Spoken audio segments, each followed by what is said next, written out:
One of the best ways to bond with people is look for their pain. Where are they hurting? Where do they have pain? Be a pain detective. Can you bring some relief? Can you bring some camaraderie to that pain? And I think we will connect more with people through pain than we will through pleasure. You don't build a great reputation by talking about what you're going to do. You build a great reputation by doing it. Complaints can actually be really useful feedback on what to improve. The way to get so good at something is to anything worth doing is worth doing poorly in the beginning. I don't think I'd be any good at connecting if I didn't have so much pain of disconnection. And if you really want to know the value of most relationships, look at people and see how often they laugh together. I really wrote this book for what I wish I would have had when I first started out. It would have saved me so much pain and so much heartache, and so that's what I hope it does for anyone. Go through that before you ever do a big business deal with someone. Sitting here with Joe Polish, the man, the myth, the legend. We're at his Genius Network event. Official, it's a group of amazing entrepreneurs. You pay $25K to join and hang out with some awesome humans. Joe's got a new book out called What's in It for Them. We've got it here. We're not allowed to touch that apparently, but we'll just look and point to it. It looks nice. Team doesn't want us to pick it up. Yeah. Joe's been called the most connected human on the planet. So maybe we'll start there, because you don't like to refer to yourself as that, but it's in the book and you've been called that. How does that make you feel? Well, my ego requires that sort of acknowledgement and edification in order for me to feel like I'm a complete human being. No, it's, part of it. It's a little bit of it's a little bit of PR, right? But I'll tell you, if there's anything to connecting people, it's probably because I was a lonely, shy, introverted kid growing up, and I didn't know how to really make friends. As I got older, like high school, I never went to prom or anything because I was definitely afraid of asking anyone out on a date. And so I think any sort of connecting with other people came out of my own need to be, I was disconnected. And so I was so disconnected that, I was a drug addict, and I just didn't know how to connect. So today it makes me feel really good that I can bring people together and edify them and help tie together. This person can help that person, and most of it's based on human suffering. That's the starting point. Is I look for the pain that needs to be solved, and I go there. So it's great when people do, but I would never describe myself that way, because there's certainly a hell of a lot more people that are more connected than I am. You've helped me in a lot of ways that you didn't need to. You invited me to stay at your home, in the middle of a giant event that you're putting on. You're not going, I don't think, through the calculus of, if I invite him over to my house, then maybe we'll do an interview when my book comes out next year. Is it just in your nature now to offer to help? Like, it doesn't make sense to do a lot of the things that you do, and it ends up paying out in the long term. So is it just that that's become who you are in your nature, or how would you describe that process? Well, if there was a therapist that was describing me, they could either look at attachment disorders or codependency, or just someone that's just trying to be useful. So I think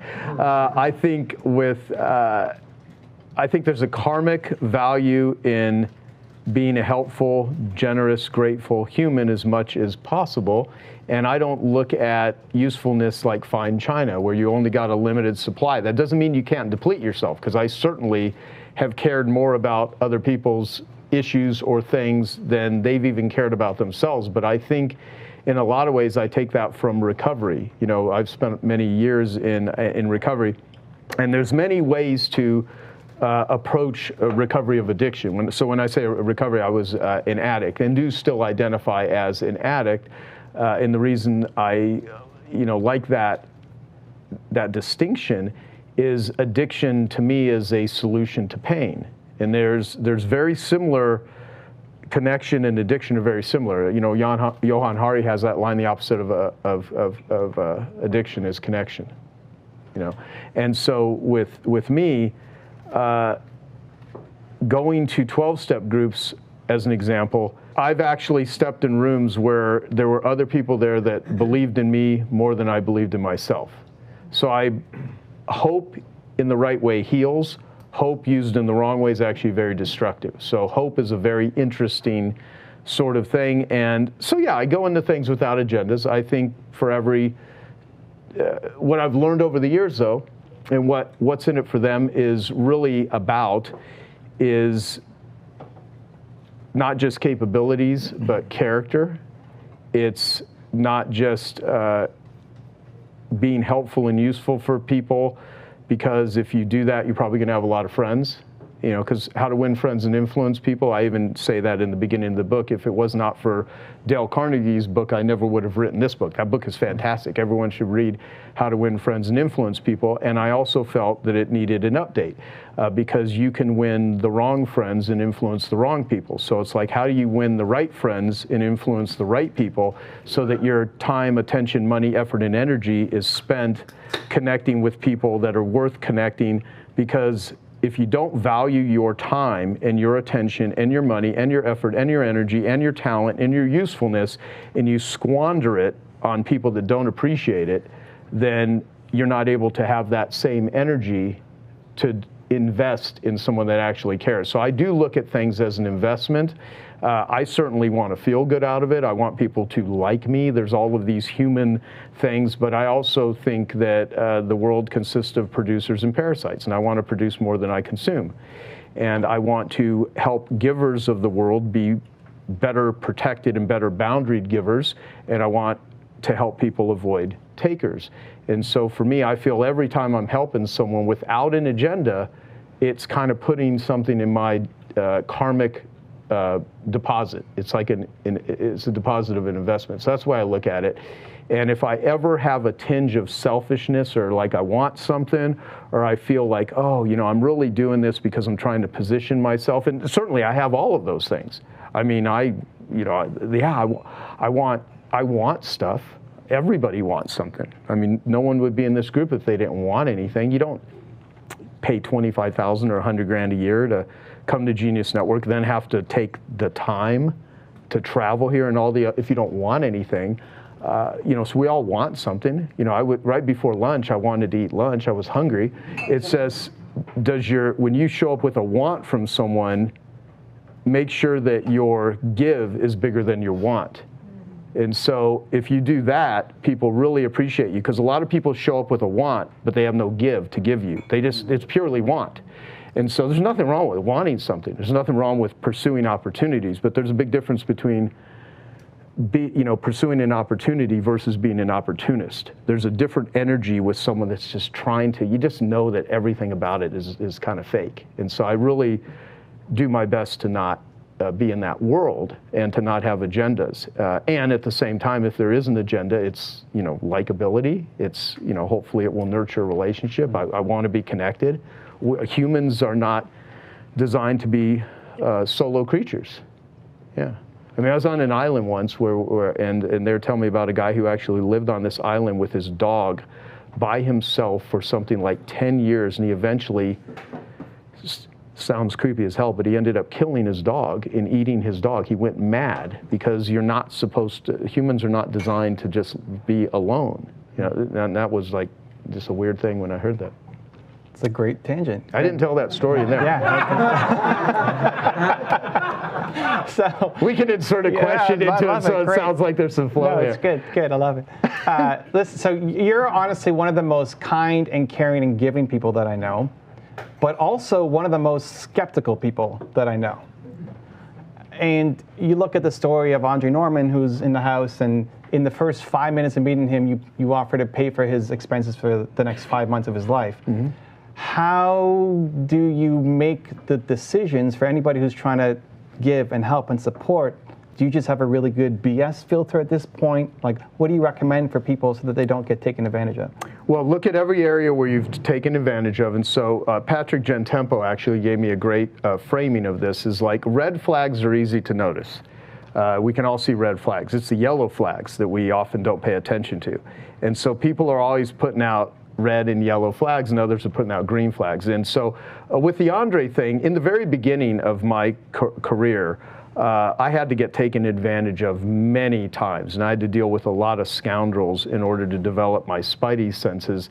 And it wasn't even until recently where someone that I helped make rich, I helped make famous, I introduced them to all kinds, and the person ended up being one of the biggest narcissistic con men that I'd ever met. And so, and then I realized a lot of people that were associated with this person were of the same ilk, and I didn't realize it in the very beginning. So it's unfortunate. I think most people don't know how to size up fake people, inauthentic people, narcissists, takers, unless you have been taken to the cleaners a few times. And so for me, with Andre, I was, we're talking years of experience with stuff to actually sit down with a guy and get a sense, is this guy real or not? But I didn't 100% know.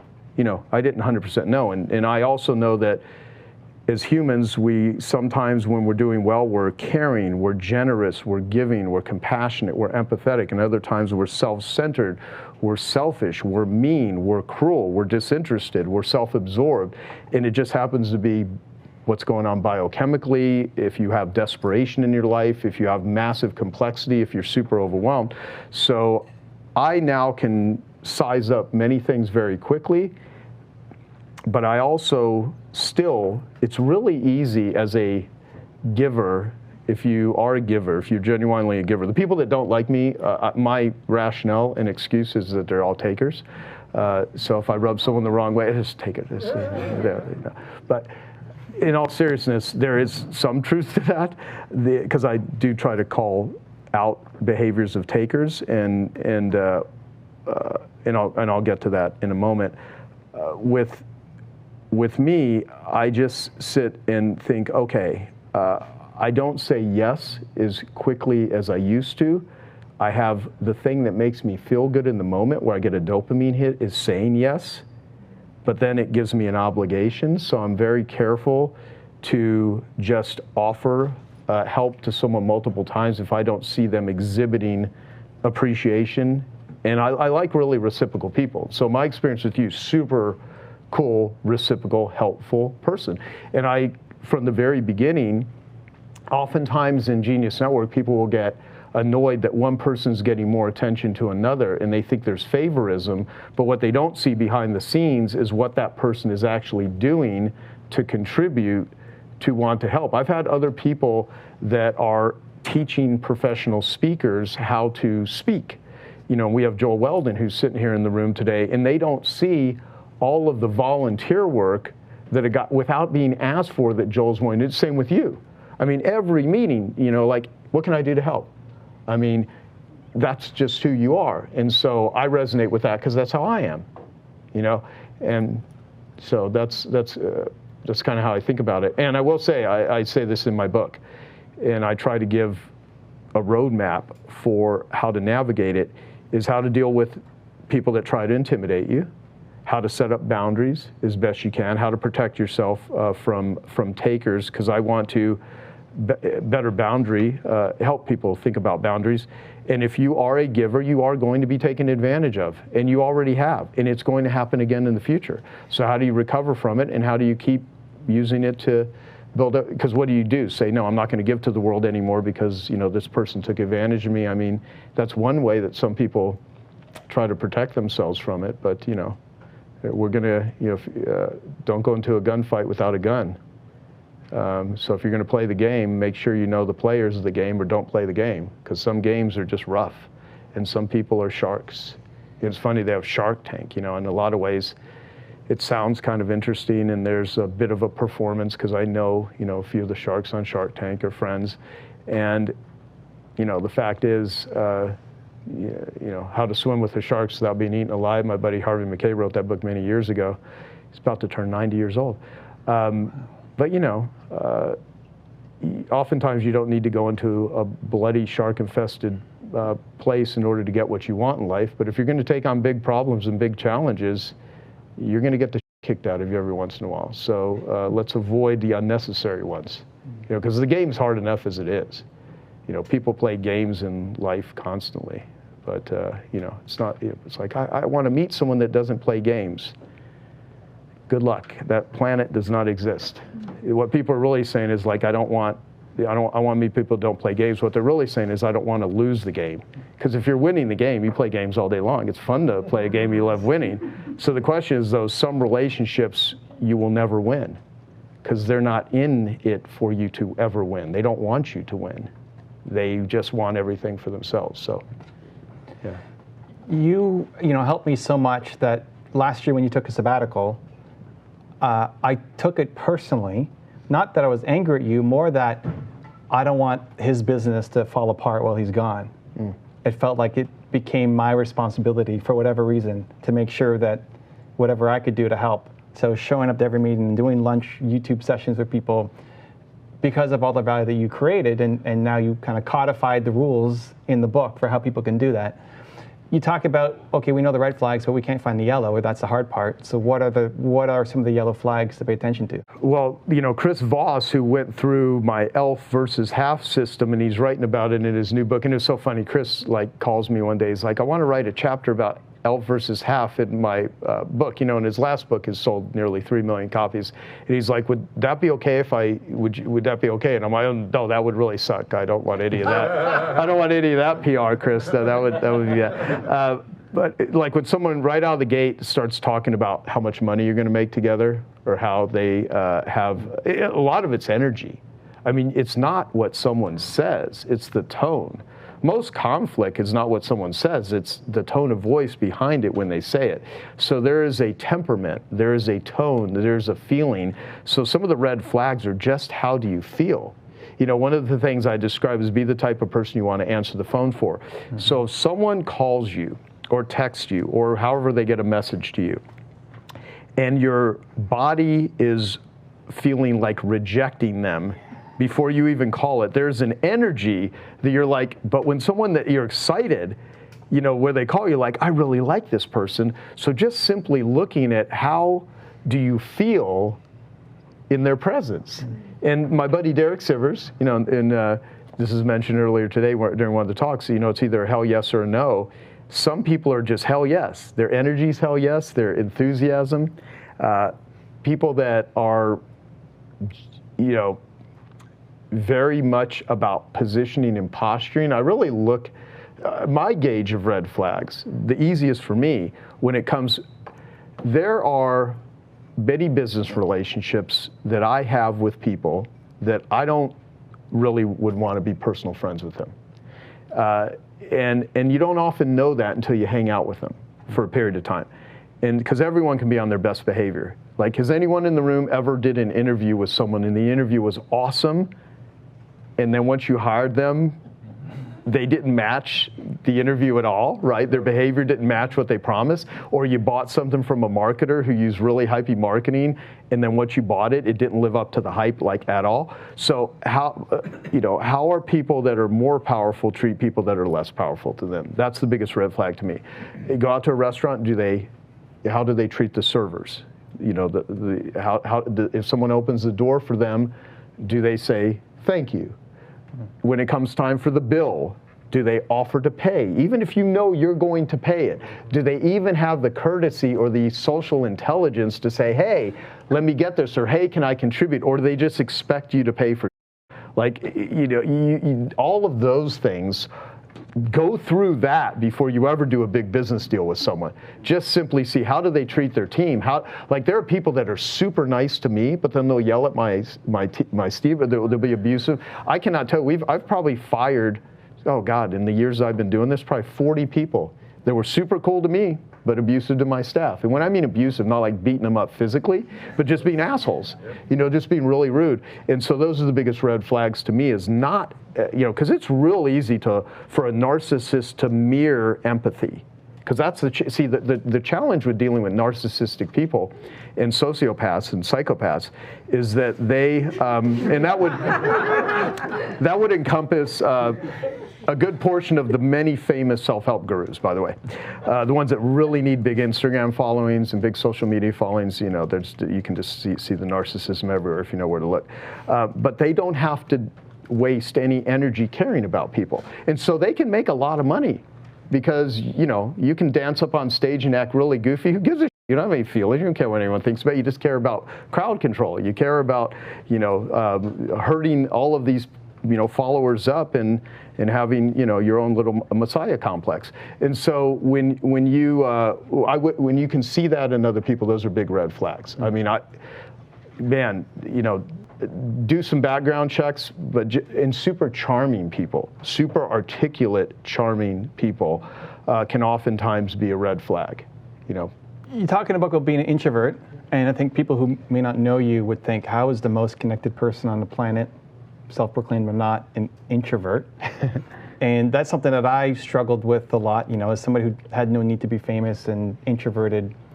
The story I would tell myself is, I can't go to networking events and I can't make connections. But you're an introvert. So has that helped you? Did the strategies work regardless? How did you overcome it? What goes through your mind thinking I'm an introvert who's going to go make connections? Well, here's the thing. So I recently did an interview with Neil Strauss, right? And in his book, The Game, which is a book on the world of pickup, pickup artists, he has this term which is rapport is trust with comfort. So when you have rapport with someone, you not only have, it's not just trust, but they have comfort with you. But that's a really good place to be in rapport with other people. So you're either communicating, you're connecting, or you're trying to escape. So most interactions in life is you're communicating with someone, and then if you are in sync with them, if you're same interest, same thing, then you're connecting, or you're just trying to escape. And so I would often look at interactions where I'm like, man, I'm trying to get the hell out of here, and is this because of the other person, or is it because of my own fears, my own narratives that I make up in my own head? And so with growing up, I would read all of these books, books on shyness, books on being assertive, because I just could not bring myself to ask for things. And I formulated this whole idea that you're either, you're either going to be incapable of pursuing anything, or you're going to be pursuing things with fear. And to bring up Neil, like, he was definitely afraid of women, right? And a lot of the people that were in the community, they wanted to, now they framed it around how to, pick up women, and it was not really about, like, the pickup guys are good at getting phone numbers and having sex and doing all that, and they're different than the relationship people. So similar to marketers, there's transaction marketers and relationship marketers.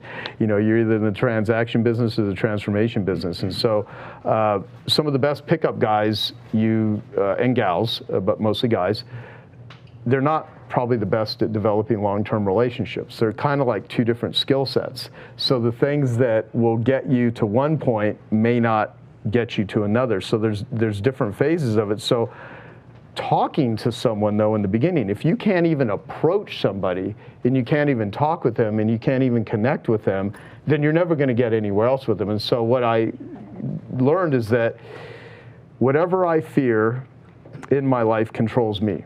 Whatever I fear, if I fear it and don't face it, it controls me. Whatever I fear and face it, or at least take steps to face it, then I can eventually control it. And then I realized that asking someone out, not that, if you care, I think if you're not a void of caring person, and there's something that you want, you can be nervous as heck. I mean, I was talking to Cherie yesterday about a person who's literally doing one of the most riskiest things in the world, about how he's afraid to ask someone that he's interested in out on a date. It just cannot bring himself to. And this is a person that is doing something that is so incredibly difficult. I wish I could, I can't mention it right now because it's something that may change the world, what this person is working on, but he cannot ask his object of interest right now out on a date without being deathly afraid. So I realized that everyone has fears, including me. Some of them are real, some of them are just manufactured, and it's my alibi. And so when I was scared, I'm like, okay, I'm afraid, but I'm never going to get anything done in the world. I'm never going to create anything if I don't go and develop relationships with people. So I practiced, and I practiced, and I practiced, and I still, every time I have to step in front of a group of people to do a public speech, I'm nervous. I have butterflies in my stomach to a degree, but I've learned to party with it. You know, you just got to party with the fear, because it will either control me. In the moment I quit caring about it, then something's wrong. The moment I'm not saying that some people I truly think don't get bothered by certain stuff, and other people do. But for me, yeah, I just wanted to beat people, and even though it was painful, it's like getting into a cold plunge. In the beginning, oh my God, it sucks. It's awful. But then the more you do it and you get the dopamine hit, you're like, wow, I actually feel better. And we got Michael and Jesse, who, you know, own Optimize here. Both of them are here today. And, you know, I mean, I will probably go do a cold plunge later today after this, because it'll be really good for my head. And it feels good after I'm done doing it, or after I'm like about a minute in. But it's sitting in that discomfort. Because, you know, the Joseph Campbell line, the cave you fear to enter holds the treasure that you seek. And so there are caves, always caves in my life that I'm like, I'm afraid to go there, but if I go there, something's going to come out of it. And so when I was afraid of asking anyone out on a date, I had to frame it in my head as a teenager. I'm not taking, it's not rejection, it's taking a survey of who has good taste and who doesn't. And many of the ones that rejected me had really good taste. Yeah, so I don't fault them, but it was my practice. And you got to do the reps, just like Chris Voss says, you got to do the reps. No one's going to fly into flying. You got to crawl, you got to walk, you got to run, and then eventually maybe you can fly, you know, if there is such a thing, but you can't. And so everybody here has applied whatever success they've had, and it's a skill. It's a skill that can be learned. And as far as introvert and extrovert, I think there's different places where I'm an introvert and other places where I'm an extrovert. In my own environment here, it's a lot easier than if I was to go into some of this mountain. And I learned this from when I went to New Mexico State University. People thought I was going there to get some sort of college education. I was really changing the environment so I could get sober from being a drug addict. So I had to remove myself from the environment. And one of the jobs that I had was I was selling memberships at a gym. And here I was, this skinny drug addict that had started exercising and working out in a gym, not doing personal training, because no one would have hired me as a personal trainer. I was selling gym memberships, and I would tour people through the gym. And you know what I realized is, like, sell them the future of where they want to be. No one wants to work out. They want what the working out will do for them. So talk, you know, and ask them questions. And I learned that questions are more important than answers. You'll learn a lot more about someone through questions than you will just pursuing answers. And what I noticed, because I was going to college, I'd often go to these bars, and I would see these big meatheads that were lifting weights in the gym that I sold memberships at, and they were super awkward. They were in the corner because the gym was their domain. They were the lions, and they ruled it. But if you transplanted them in a nightclub, they were totally a fish out of water, and they were nervous and they looked awkward. But in the gym, man, I mean, if any, you know, skinny person, that like long hair person that's in the club all day long, that's their domain, but they would feel like a total out of place person at the gym. And I realized every human has places where they excel and other places where they're terrified. Like, okay, how do I practice in all kinds of different places so I feel less uncomfortable, but knowing that no matter what I'm doing, if I'm pursuing something, there's always going to be a little bit of uncomfortableness to it, or a lot of uncomfortableness. And the opportunities are in places where most people are afraid to go. And your own success in life is going to be those places you're afraid to go where the biggest treasure lies. Going back to the Joseph Campbell thing, that, you know, the cave you fear to enter holds the treasure that you seek. Like you've already accomplished something amazing. What's the next mountain? So if you had to coach that super successful entrepreneur who's going to change the world and afraid to ask a girl on a date who he likes, what are you telling him?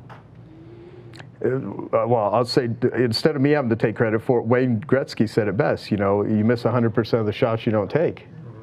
You know, you really do. If you're not willing, you know, ask is a very important word if you don't ask. Now, the key, though, is asking how and how you position it.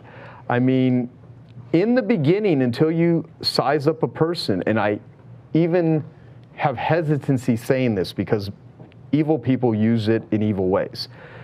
Whoever cares the least controls the relationship. In the beginning, once you have rapport with someone and you don't have to do that anymore, and you have a genuine caring person, you don't have to do positioning posturing.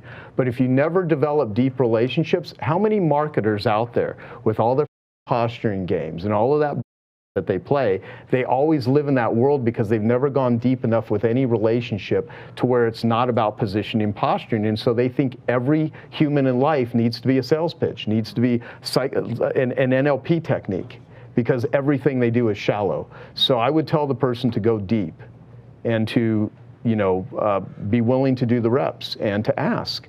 And show up as your best person, and don't show up as a weakling. I mean, like, if you're a guy and you really like a, well, can we say guys and girls, or how do we identify in this gender? Yeah, you know what I'm saying. I can make all kinds of jokes right now, but so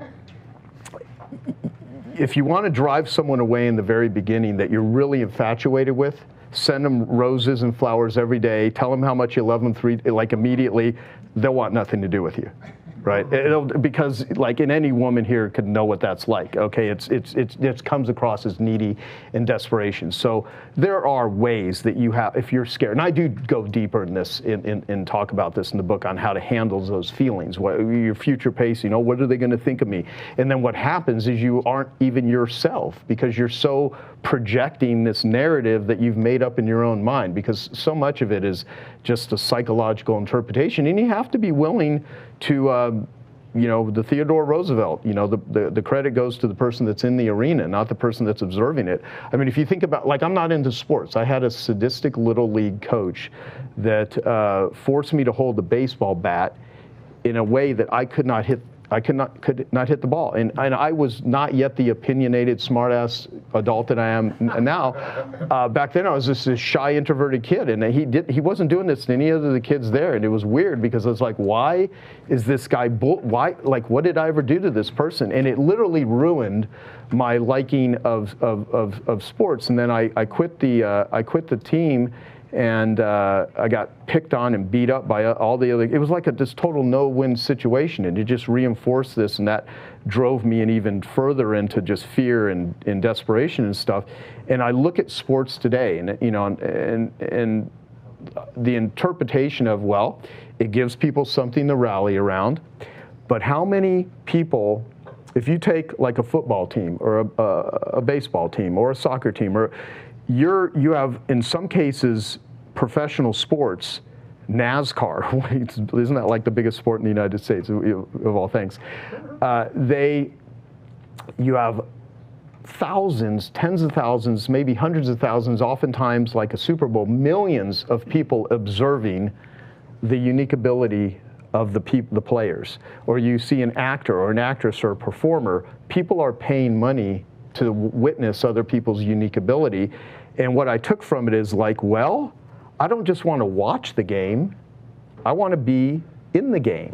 I'm more interested in playing than watching and observing, although I love to watch unique ability. Like, I love Cirque du Soleil. I think it's cool. You go and witness people doing incredible things, but I also know that I'm witnessing other people's unique abilities. So part of it is to develop skills, like my friend Cal Newport says, that are in his first book, Be So Good They Can't Ignore You. Well, the way to get so good at something is to anything worth doing is worth doing poorly in the beginning. Because unless you're just one of these unicorn talented people right out of the gate, just has a knack for art or performance or singing or skills, you're going to suck. And so, going through the stages, working through the burn. The reason a lot of people don't exercise and work out is they can't handle the 2 weeks or the 4 weeks of being sore as hell when they start lifting weights. They give up because they can't put in 2 weeks of working through the burn. And so with anything, as it develops, so I would tell the person, work through the burn because it's going to hurt and you may get rejected. But who's rejecting who? Are they rejecting you, or are you rejecting you? Because every time we don't ask or pursue something we really want is really meaningful with good intentions. If you have good intentions behind it, you're not taking anything from the world. And so if you miss the shot that you don't take, you miss the shot you didn't take. If you get rejected, so you don't ask someone out on a date because they're going to reject you. Who rejected who? You rejected you. So I want people to quit rejecting themselves. And if you have gifts for the world, develop them. And then ask people for it and demonstrate it. You don't build a great reputation by talking about what you're going to do. You build a great reputation by doing it. So the whole thing, like, look at how many people here in the room have amazing reputations, not because they wrote a sales letter, even though some people here could write a damn good sales letter. They have great reputations because they have demonstrated it. They do it in the world. So, one of the red flag is, does the person saying what they're doing, do they demonstrate what they're doing?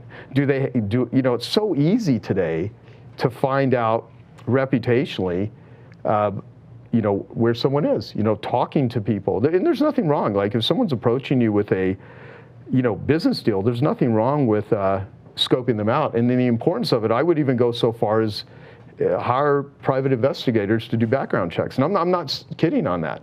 I mean, if you're going to go into a serious relationship with someone, spend a couple $100. I mean, or 5,000. Why would you go into something that's going to be worth $100,000 or $500,000 or $1 million and not know who the hell you're dealing with? If it's a new reputation.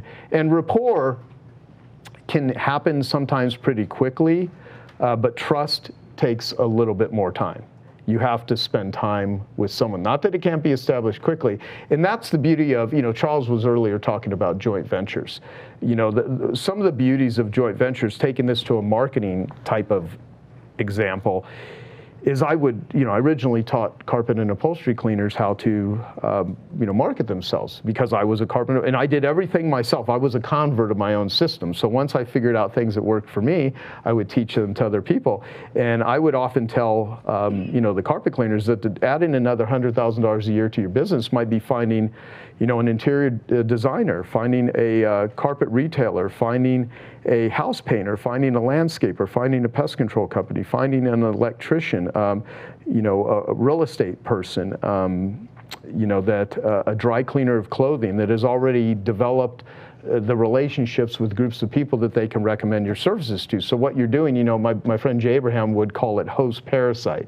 Today that's kind of an interesting word because he's like, every host has parasites. So you want to find the host and you want to latch on to what they have, but you don't want to be a blood-sucking mosquito, because they just drain you. So part of the trust is you can borrow trust. And so the beauty in an advantage is if you spend a lot of time being a useful, helpful person, and then other people start telling other people about how we've got one of the greatest marketing groups in the world that's really a connection group disguised as a marketing group that I don't do a lot of marketing for. It's mostly word of mouth because people are like, I meet cool people there.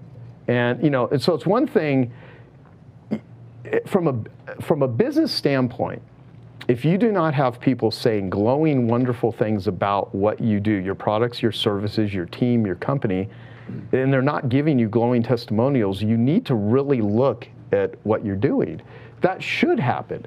Now, the danger of it is if your whole pursuit, like Dan Sullivan says, if you pursue growth or status, they're two different things. The people pursuing status, they just want to be positioned in a certain way. They want people to think about them.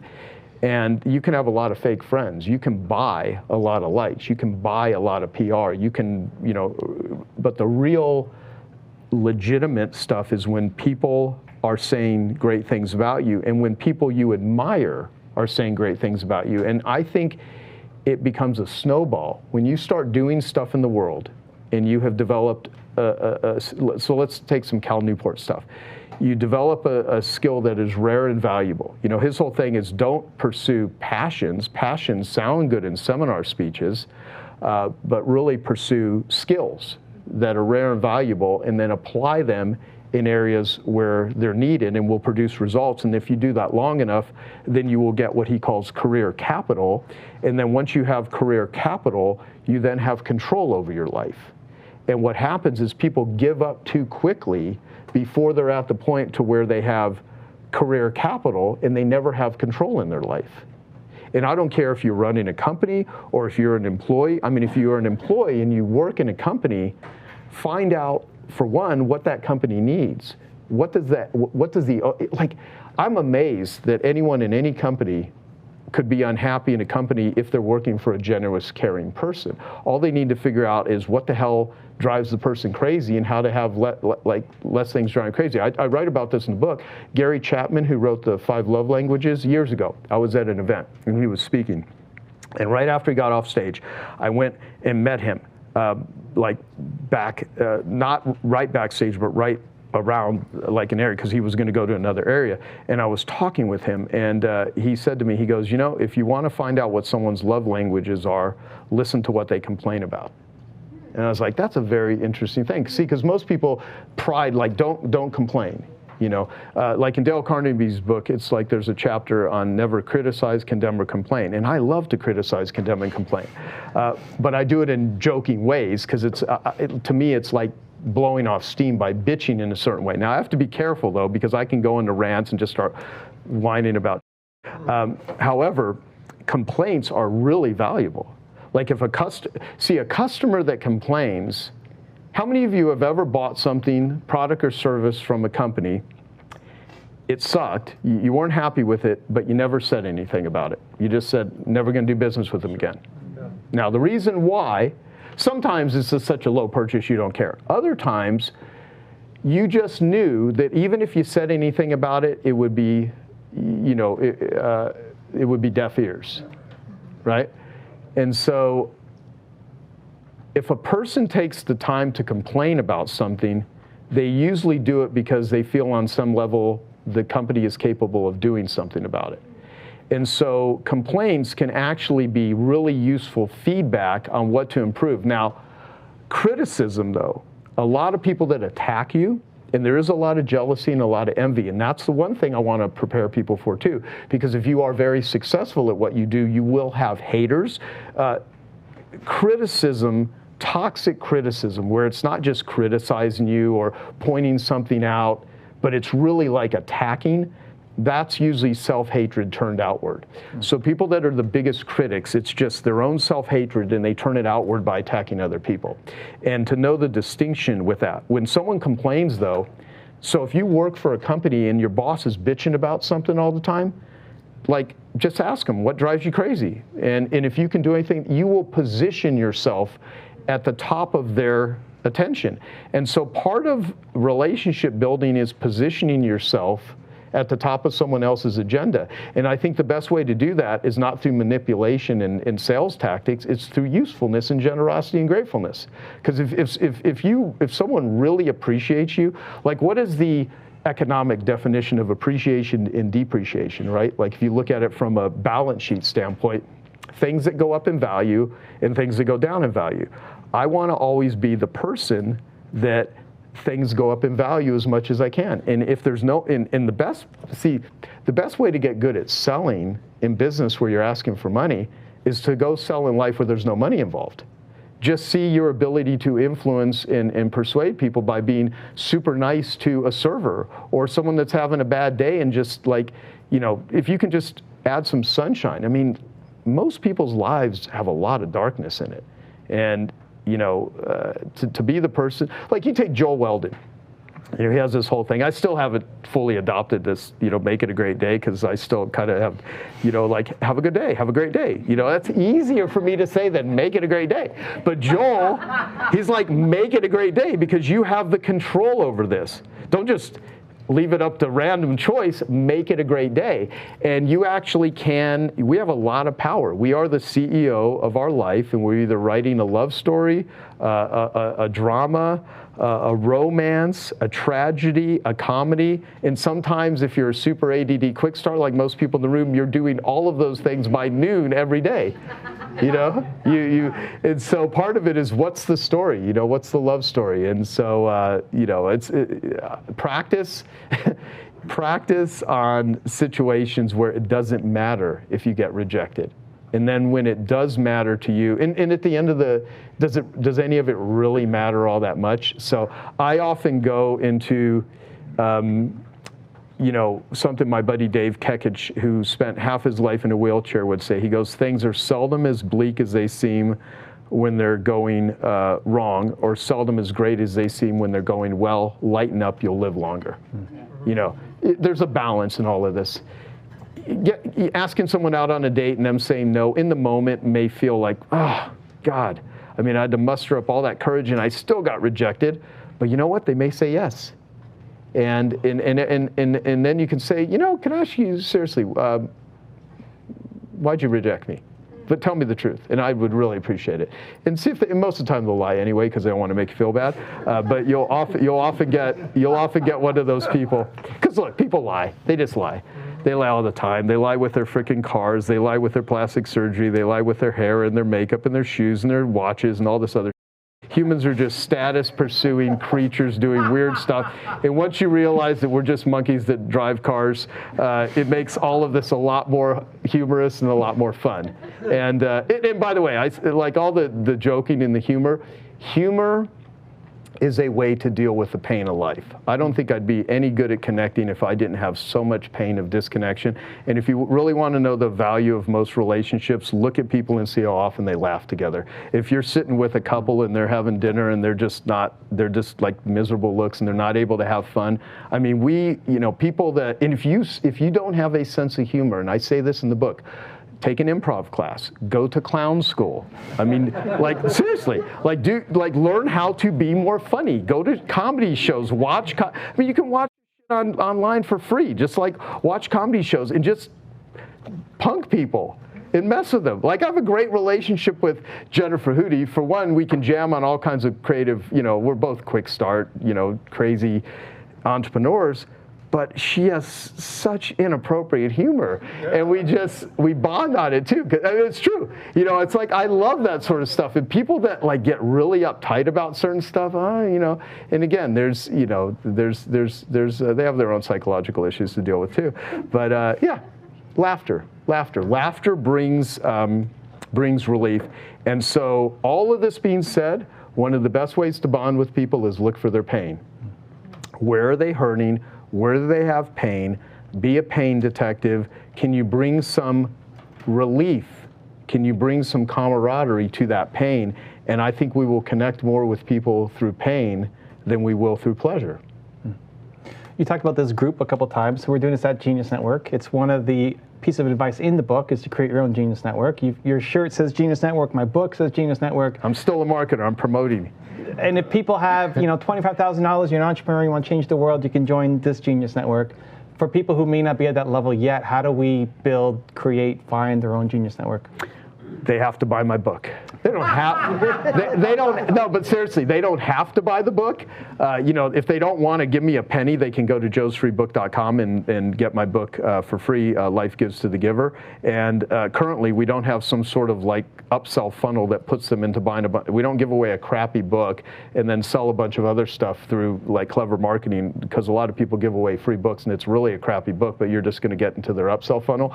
I give people what I think is a really good book, and people really love that book for free. So if they're not at a level where they can join Genius Network, one of the ways that I address that, most of the people that benefit from what I do never pay me a penny.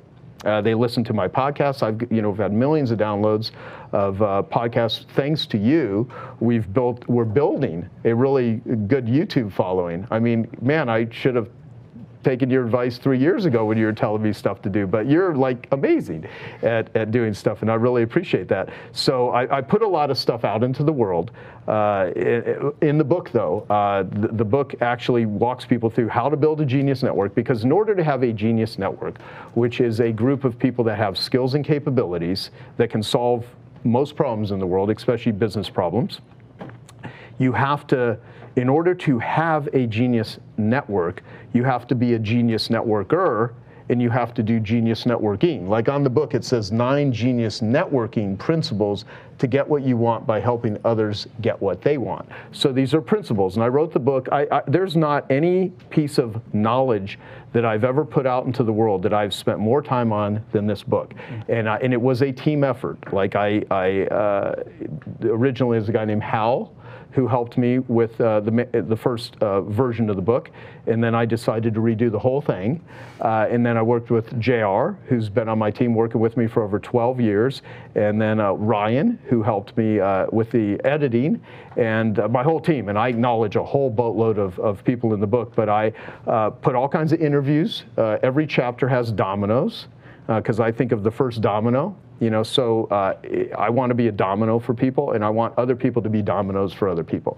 So like everyone here has a person or a book or a piece of knowledge or something that happened in your life that changed the trajectory of your life in good ways and in negative ways. Like the sadistic little league coach was a domino in a negative way. It caused me to really have a bad association with sports.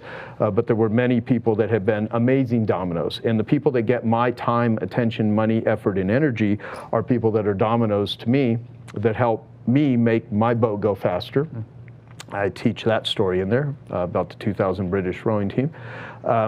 And so I tried to pack this book with as much useful strategies and methodologies and interviews that they can access. But the book alone is a standalone. I think it's really good. I don't really care about hitting the list. The book is not out at the time that we're doing this, but I just hope it is around for decades. I hope. And if not, then I will, realize that I suck, and I'll crawl into a hole, and I'll be depressed, and hopefully I won't relapse and go back into addiction, but I will. I've developed some tools. So yeah, my future sanity relies on anyone that happens to hear this message to go buy and promote this book to just think about what's in it for me. You really need to buy. But, yeah. One more question before we throw to Q&A. And anybody who wants to do Q&A, please use the microphones that we've got. And also, this is going to my YouTube channel, so you'll be on YouTube. Some of you that might be an incentive, and that might be a disincentive. So just leave it with you there. So you sent out a newsletter. Yes. The Genius Network letter. Mm-hmm. And in it you said, the truth is almost everyone who puts out a podcast or writes a book, myself included, is doing their own form of therapy. Correct. So what's your form of therapy that you took from this book? Oh man, well, what I took from the book, it really caused me to relook at what I did right in my life and where I've screwed up, and how much of my time I hope this book is a real cautionary tale for younger people to not waste so much time giving to people that were takers. You don't want to handicap your kids by making their life too easy. I always and I say that from a person who doesn't have any kids. That's so much easier to do, to kind of outsource with like quotes and analogies and stuff, to act like you're smart.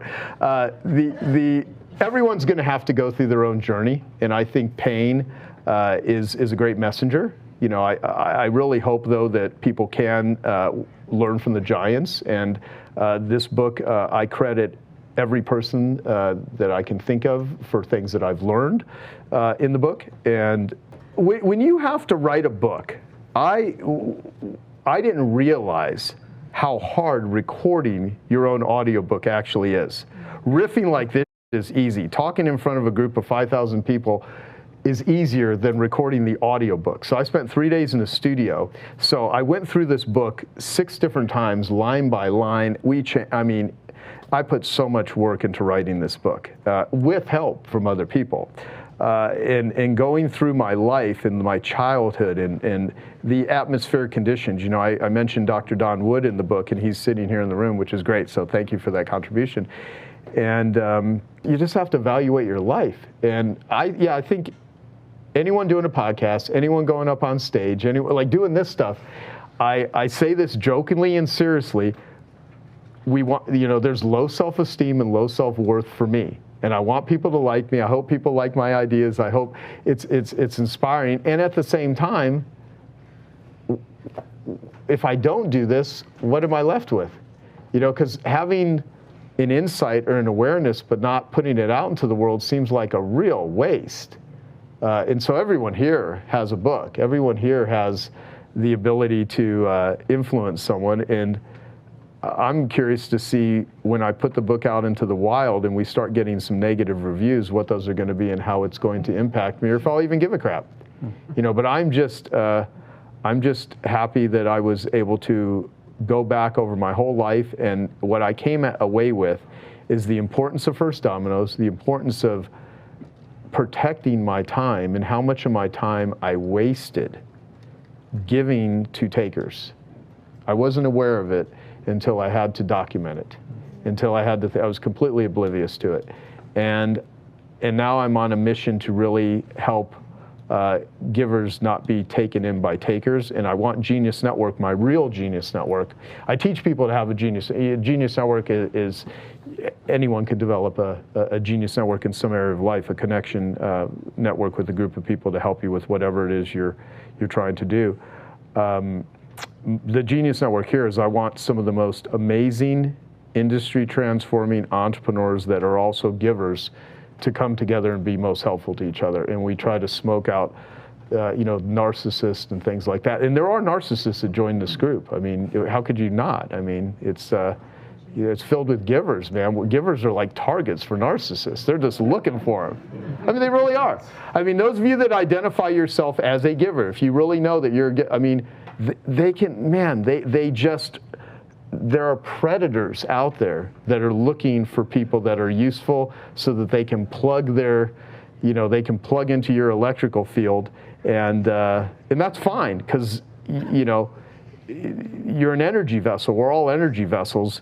It's just don't be depleted. So the book helped me better boundary myself, and now I'm really thinking as I go into this, okay, how am I going to approach all this stuff, and how am I going to navigate it all? I love it. Well, the man is Joe Polish. The book is What's in It for Them. We'll do some Q&A, but first, let's give him a round of applause. Thank you. Job, Joe. Thank you. Thank you, sir.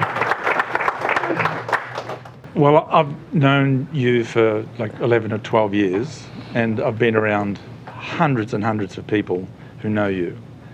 And I want to address something you have talked about as a theme through the interview today, where you talk about rather than taking from people, contributing to people first and creating value.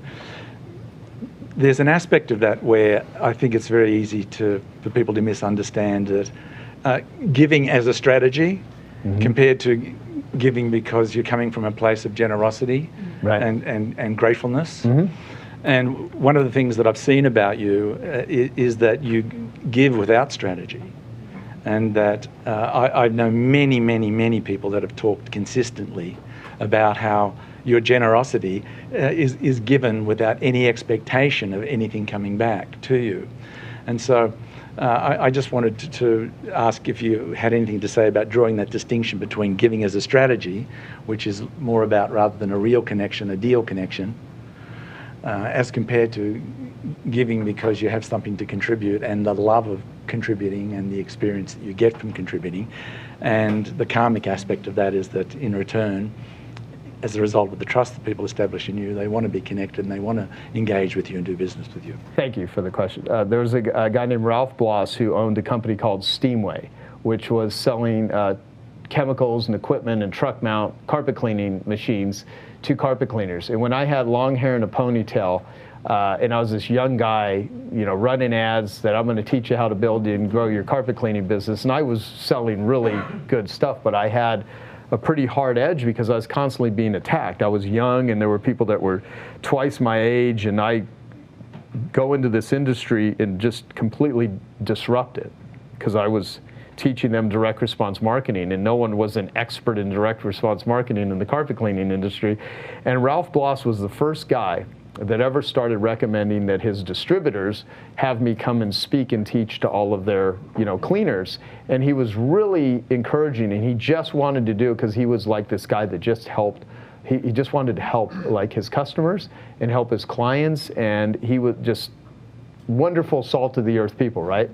And I developed a really good relationship with him. He was the nicest guy, and he would take time to help people, and he was just such a caring person, and I really admired that. And when I went to his funeral, a lot of people showed up. And the number one thing that was said over and over again when people got up and talked about him was how he encouraged them.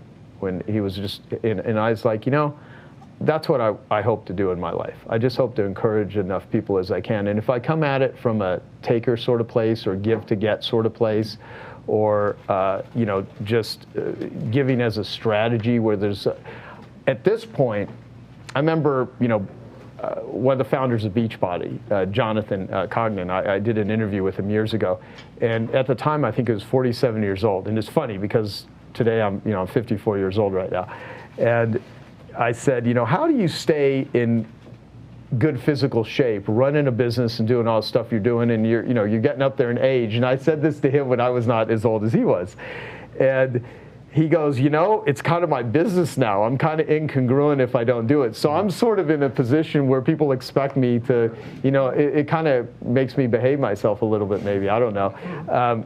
But the other side of it is I feel creepy when I feel like I'm operating from a taker energy. I've gotten to sense it so well. And I say all of this not saying that's the best thing.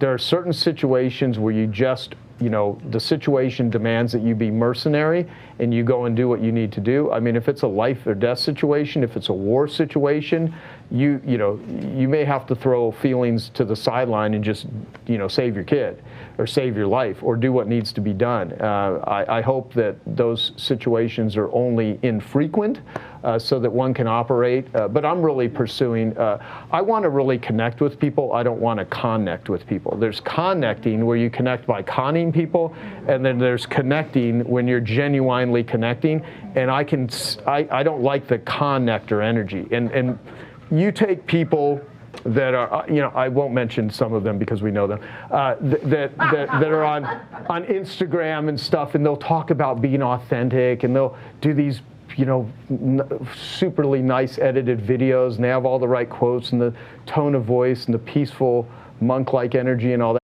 But they're full of crap. They're just full of crap, and they're connecting, and they say the right, and they're inspiring to people that don't know that. So I'm not saying they're not doing a good service in the world. I mean, there are some really despicable people that inspire people that never know that they're despicable, and maybe that's a benefit. I grapple with this stuff all the time. Yeah. I don't know if that answered anything, but yeah. So. It seems like whatever you've done, it's been absolutely amazing. I've been in Genius Network since 2013, so Prana Marketing and Genius Network, Genius X. So if you had that book, when you started all of that, what suffering and pitfalls and dead ends or hurt do you think that if you had that book then and you read that would have prevented? Oh, man, I waited way too long to do that book, but I also say that, there's a difference between forgiveness and letting go. I think some people, you don't forgive them because they're still causing hurt, and you're kind of kidding yourself. It's like when I interviewed Dr. Ramani Javasala here a couple times. There's a difference between forgiveness and letting go. Forgiveness, my favorite definition of forgiveness is giving up the hope that one day you'll have a better past, right? So I have to forgive myself and say, because I look back, oh man, I wish I would have written a book 20 years ago. I just never did it. I was afraid. I didn't assemble the time to do it. I had too many alibis as to why I shouldn't write a book, and I wish I would have done it. And I'll tell you, like, if you have a book inside, you quit sitting on it, hatch it. It's like get it done and figure out how to get help with it if need be.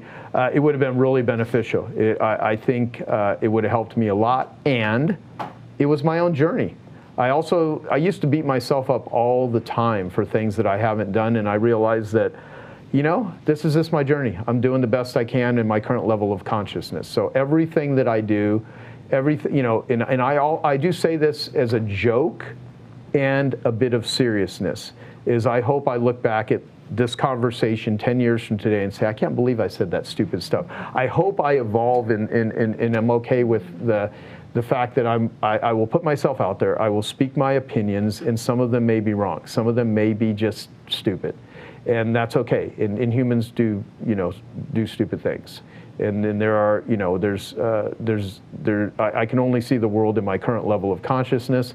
So I couldn't have written this book in the past if I really think about it, because if I could have, I would have. So everything that we're doing right now, when I first started going to 12-step meetings, I heard the saying, your best thinking got you here. So people would come in and they're trying to fight it. They think they're smart, and it's like, okay, smarty pants, your life is unmanageable. It's spinning out of control. Your best thinking got you here. You're so intelligent. And so I have to realize my best thinking got me here. I just need to keep improving my thinking.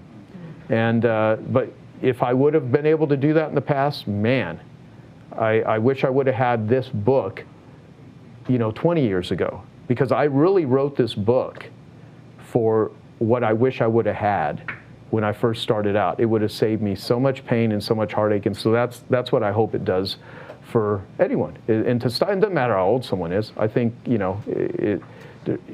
there's nothing that we do in life that doesn't involve other people in relationships. Well, what would have been maybe one thing that would have prevented you from suffering with? Giving away all my talents and my TAMI, my time, attention, money, effort, and energy to people that were I don't know if I would say undeserving of it, not from a human level, because I think all humans are hopefully deserving of care and love. It's just some people's behavior is despicable, and there are people on the planet that are evil. Not a lot. I mean, I think there's a lot of misguided people that make bad decisions, but there are truly a very small percentage of people that are like the Joker. They just want to watch the world burn.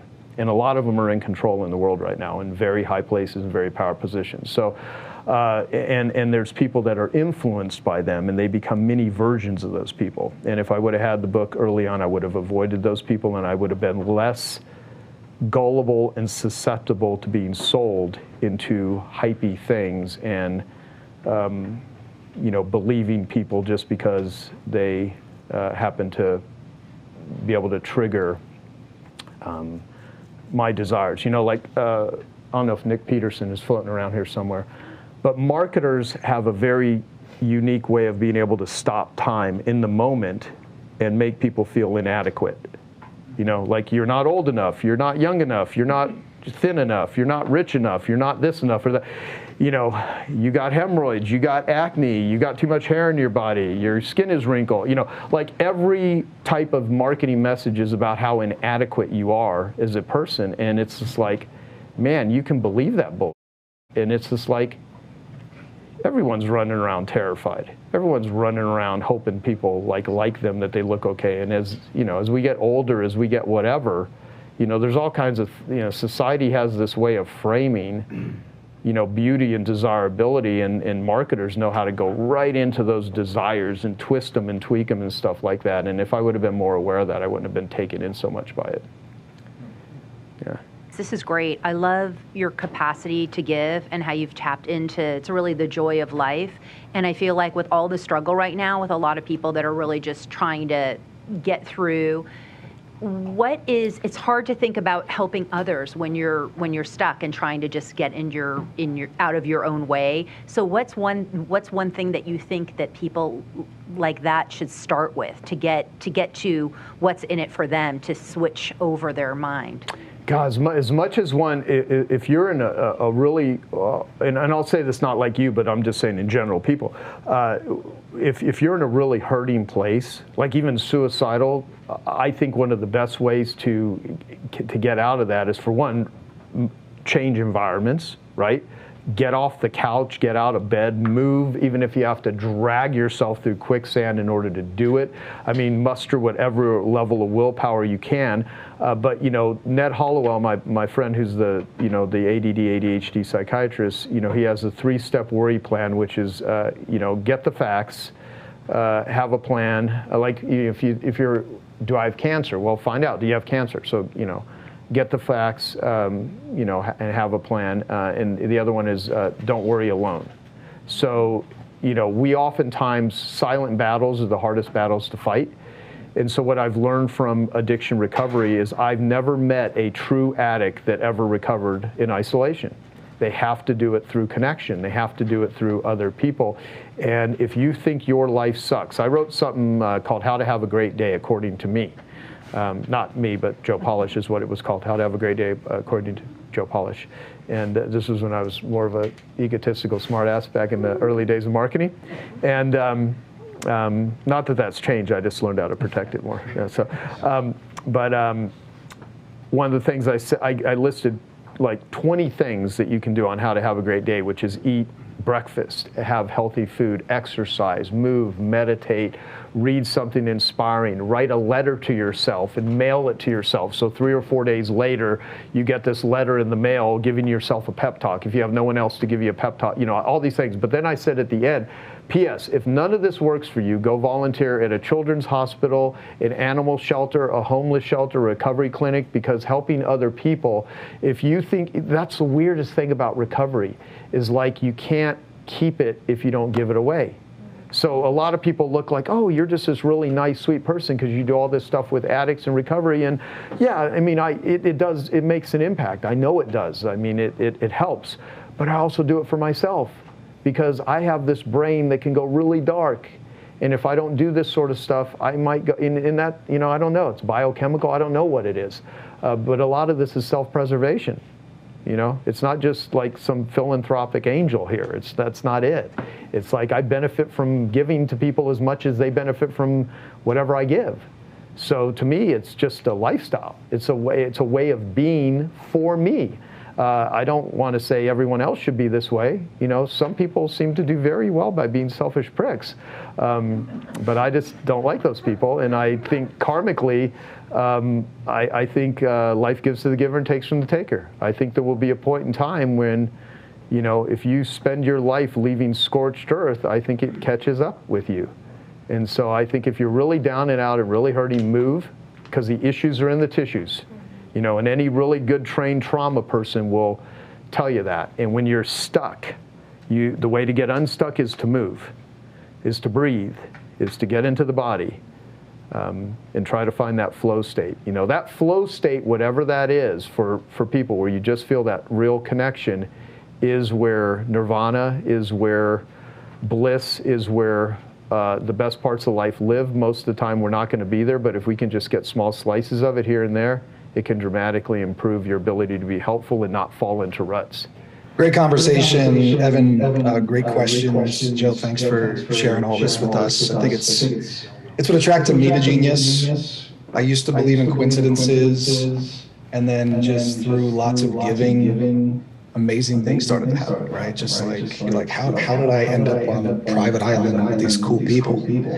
Was part of my story. And anyway, I wonder what your thoughts around reciprocity are, Joe, because the more that you give, the more people psychologically want to reciprocate, which is such a fascinating concept. Like, wait, now I owe Joe something because he just did something nice to me. And so how have you noticed reciprocity playing out in your life?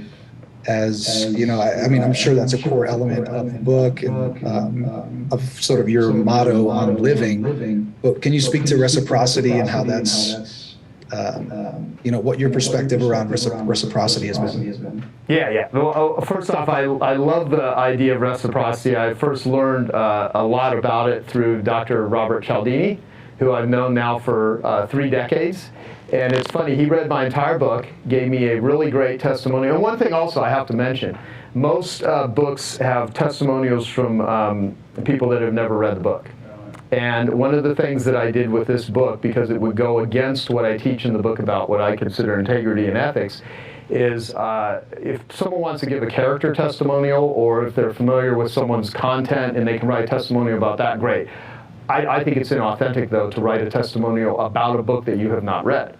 And so I get probably 10 requests a week for people wanting me to give book blurbs. And I'm like, first off, I'm a slow reader, even though Jim Quick has tried to teach me how to read faster, and he gave me a great testimonial for the book. I think it took him like 12 seconds to read it. So there's not a single testimonial that's on the book from someone that has not read the whole book. And I even had, even Tony Robbins they had sent an email to me asking for writing 3 blurbs, and I was like, no, I'm not writing any blurbs, and only if you read the whole book and you write the testimonial yourself. So it's like I'm not. So it's one of the things with that. And damn it, I'm forgetting the question again. There's reciprocity. So, thank you, Jesus. So here's what's funny. Robert Cialdini reads the book, gives me a glowing testimonial, and then Bobette, who also read the whole book and gave me a testimonial, they call me up and say, hey, can we take you out to dinner and share with you everything that we did, because we've sold over 5 million copies of Influence, and we got some ideas for you. And I'm like, can you imagine? I never would have imagined that here's the reciprocity influence expert, having reciprocity with me and feeling, just wanting to help me. I was like, man, I've done something right here. And even Stephen Pressfield, who's one of my favorite authors in the world, read the whole book and gave me a great testimonial, which is one of my, I'm just bragging now. So anyway, I'll shut it there. In terms of reciprocity, it is very important, and I like reciprocal people. What I've learned about reciprocity, though, is you can either engineer it and use it as a strategy, which is easy to do in business, and I can even teach a couple of techniques if you guys want to learn that, or you can approach it to where you've demonstrated giving, and it just instills the reciprocity. Now, reciprocity, like anything, it's the tool, and it's the intention behind it. One thing I write about, Stephen Covey's talked about this, other people have talked about it, is people judge themselves on their intentions, and they judge others by their actions. And so, I have a friend, like, if I asked everyone here, how many in the room have been screwed by somebody before? Okay. How many of you in the room have screwed other people? Okay, a couple people, not as many, but yeah. Well, so the people that are like, well, why were you screwed, but you haven't screwed anyone else? It's because every person that screwed you, if you ask them, they wouldn't see it that way. Some of them might. The really aware people know when they make mistakes, and it takes a lot of awareness to make amends and say, I screwed up. Usually that comes through, really self-reflection and awareness. But with reciprocity, if your intention is to be really helpful, the benefit of being helpful and generous is people are reciprocal. They're going to want. So my whole thing, if you look at my Genius Network tool, where we write the names of people in the Genius Network, and then you list the names, who are they? How can I help them? So it's who are they? What's the value and capability they have? How can I help them? And how can they help me? I want everyone to get help from all of the stuff that you're doing for other people, but I want the focus to be what's in it for them, not what's in it for me. And so reciprocity, if you really think about how can I be helpful, and I'm going to give something somebody wants, I'm going to show up with a give that satiates or surpasses their want, and if you do that, then a reciprocal person will feel appreciated, they will feel appreciated for you, and they will want to help you without you having to trick them. Now, some people can say, well, are you tricking them? If you're instilling reciprocity, well, not if you're giving them what they want, not if you're being useful. And let's take me and Dan Sullivan. I'm a very reciprocal person. Dan is a very reciprocal person. More people are in Genius Network from his referrals than any other referral source. There are currently 380 paying members of Genius Network, of Strategic Coach, that I have referred into the program. And I don't get an affiliate commission for that. He pays me for my group. I pay him for his group. I think it's a good group. I refer people to it. If people come to me and say, should I join Genius Network or Strategic Coach? Just out of the way I'd join Strategic Coach. Let them help you get your life together, and they'll send back to me a better Genius Network member. And when people ask him, he says the same thing. No, go to Genius Network first, and then when you're ready, you come to Strategic Coach. It's a very reciprocal relationship, and me and Dan are completely different in so many ways, but we have a shared value system with reciprocity. But in the beginning, if someone really is just doing it because they want to get something, they're trying to use reciprocity as a trick. And I'll say this last thing since it's about reciprocity. When I was a carpet cleaner, I read Influence, and one of the studies, because Robert Cialdini studied all kinds of people in what he would call the compliance industry, salespeople, televangelists, con artists, people that had to enroll people into everything from insurance to political, you name it. And it was in the getting people to comply. And what's funny is I've got BJ Fogg, one of the top behavioral researchers and professors in the world, Chris Voss, who's now the top negotiation guy, and Robert Cialdini, the top influence guy. All three of them have read my book and gave me great testimonials. That to me is the coolest thing ever.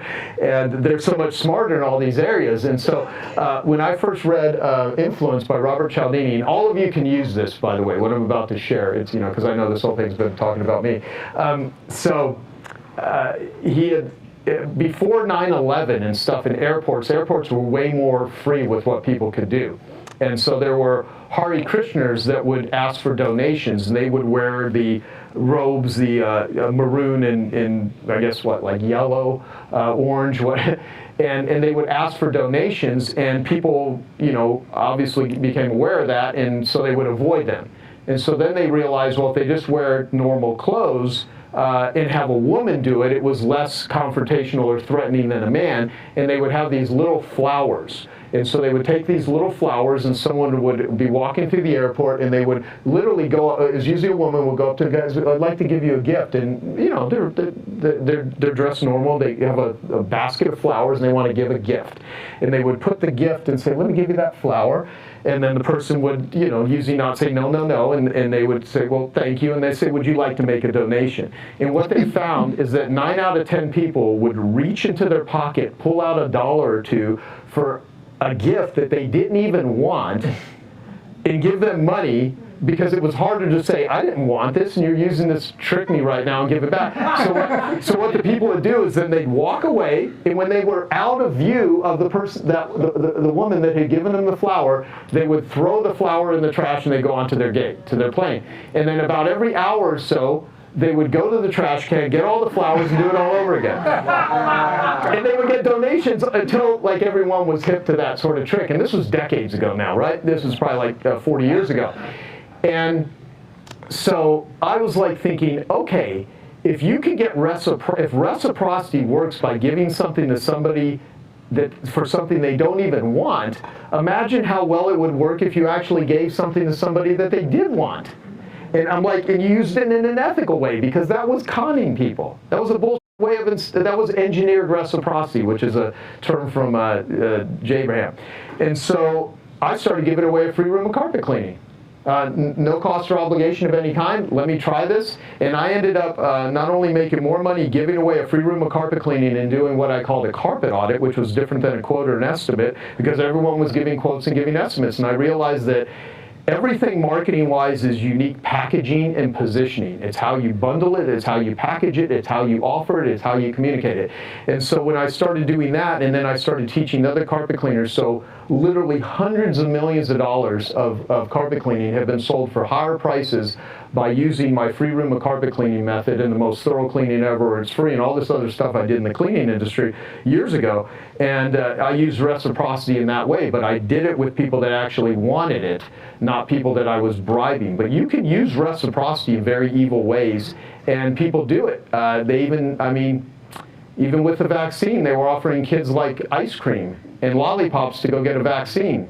So there's all kinds of ways to use reciprocity in effective ways and, well, evil ways or good ways, I guess I would put it. You answered part of my question about testimonials, but I'm really curious to hear what, at this point, since you've talked a lot about yourself, since Evan's worked with you a lot, is to understand what Evan has taken out of this exchange and what he's got out of the book at this point. So I read the book, wanted to read the book. Obviously, no important was to Joe. Got a super early advanced copy with all the mistakes and like testimony will be here and all that stuff. I love the frameworks, you know, because from my perspective, what Joe did kind of seemed like magic, right? It's like, well, why am I so incentivized to help this guy who's going to be away for a year? You know, why do I care so much? And I just know that it worked, but the book actually gives some of the formulas for how to do it. You know, some of the concepts. The idea of like a pain detective. I haven't heard you ever say that like in conversations, but he has it in the book. And then it's like the 3 questions that you need to ask if you are a pain detective to figure out somebody's pain point. So it makes it, at least for me, a lot easier. I like the frameworks, I like the thinking. Then you can say, oh, it's like that. That's the thought behind the magic.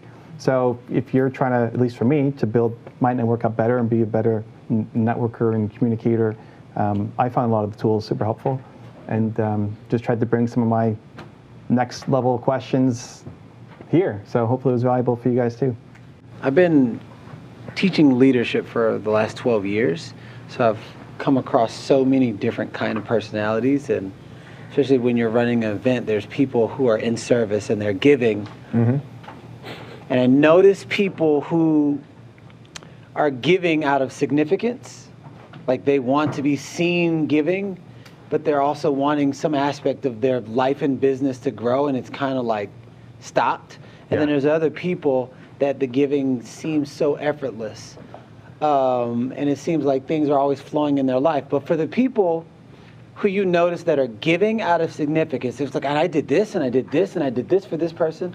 What's your conversation if you notice that in your workplace? Like, how do you approach that conversation? Meaning when someone's giving but they're not being effective, they're giving, they're not being effective, and you know that they're giving just so other people can say good job and so they can be seen. Right. Yeah, that's an interesting one. And by the way, anything I will say here, I am working on not giving so much of my power away. I oftentimes do. I sometimes try to be so relatable to people that I don't want them to put me on a hierarchy it's the weirdest thing, like when I go and give a talk, and I will have sometimes people come up and ask for pictures or an autograph of me, and they will be trembling, and I will say to them, if you knew how many personal problems I have in my life, there would be nothing about me that you would think like that. And it's weird because you can actually control people with their perceived perspective of you. I see celebrities do that all the time, and it's ugly to me. I don't like it, right? And because of that, though, I oftentimes will not position myself well, or I'll make myself too accessible. You know, Dan Kennedy's the polar opposite of that sort of behavior. Like, he works really hard to intimidate the out of everybody and have people feel uncomfortable in his presence. I mean, I admire his ability to have developed that persona, but I don't like doing that stuff. So what it usually is, though, there's a lot of really smart, great, talented people, but they never ask for the sale. They never, and that's one of the things too about that marketing has taught me, is if you really do have something like teaching, teachers don't make as much money as salespeople. So you can be a teacher, but you also have to, from an economic standpoint, there's that part of you that see, it is a lot easier to get a standing ovation than it is to get people to pull out a credit card and buy you. And if you judge the value of your delivery to an audience based on how many people applaud you and like you versus pay you, it's the wrong metrics of impact. Now, the challenge with that is people that are selling crap in a box and are really good at manipulative selling justify that the crap that they're selling people is they really need it and someone's going to buy it anyway, so it might as well be me, and they're going to give the money to someone else. There's, believe me, I've studied this. I've had numerous conversations with these people for years and years and years. And so there is a point in time where people don't value themselves, and if they don't develop so let's take the result leader versus thought leader thing. Like, there's a lot of people that want to be viewed as thought leaders, want to be viewed as influencers, but I always have to say, what are you influencing, and what the hell does a thought leader mean? Because, there's, it says up here, somewhere, be a result leader, not a thought leader. Is it right behind me? Which one? Yeah, result leader, not thought leader. Thank you. If you produce results in your job, in your business, for your clients, for other people, and you don't tap into the value of that result, and you undervalue it, then you are going to get treated, you're going to be disrespected. Yeah, and people treat you the way you train them to treat you. And for all the times that I have been taken advantage of, I have to also realize I somehow trained and allowed that to happen. And I had to really take a look at a lot of that. And in writing this book and figuring out what that is and then trying to explain it so other people can actually see here's where I made a mistake was part of my journey to do that. So I would tell that person to, what do you bring to the table? And develop see, with Joel Weldon, there's a lot of people here that have enormous talent and skill, but they don't know how to communicate it in a way to where people comprehend it and take it in. Because there's, people say content is king, context is king. You got to have good content. Communication is valuable, but comprehension is even more valuable. If I was in a struggle with something and you had the solution to it, but you were communicating that solution to me in Japanese, I don't speak Japanese, I don't understand Japanese, you might be telling me exactly what I needed to know and communicating it to me, but I couldn't comprehend it.